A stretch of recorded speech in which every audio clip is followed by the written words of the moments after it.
شیخ عبدالقادر جیلانی رحمه الله لوی بزرگ تیر شوی دی. شیخ عبدالقادر جیلانی رحمه الله لوی تاجر و په سمندر کې به بیړۍ چلے دي د تجارت سامان به ملکونو ته یو ملک نه بل ملک ته بل ملک نه بل ملک ته دا سامان به منتقل کېده. ډېر لوی سامان به پاغه کې د ډېرو پیسو سامان. یو ځل ورته چا اطلاع ورکړه وی حضرت فلان کې ځکه ستا کې ډېر ډوبو شو ټول سامان پکې لاو شو سمندر کې لاو شو حالات ټول سامان ختم ضایع شو. شیخ عبدالقادر جیلانی رحمه الله لیک ساعت دسه لاندې قتل او به دا سردار سره اوچت کوي الحمدلله الحمدلله دا پیغام رسول کې تاسو کې حضرت دا خو د خوشاله خبره نه و دا خو د شکر خبره نه و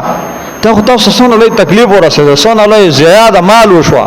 شیخ عبدالقادر جیلانی رحم الله فرمایل وای چې کله تا دا خبر ما ته راو رسونه ما د خپل زړه کیفیت ته قتل چې په دې حلاکت د مال مالی زما د زړه کیفیت سدي ما چې دې کیفیت ته توجه وکړه نو زما په زړه کې خزره برابر فرق نه ورغله د مال په دې حلاکت باندې نو ما شکریا ادا کړ چې ګور زړه مې مطمئن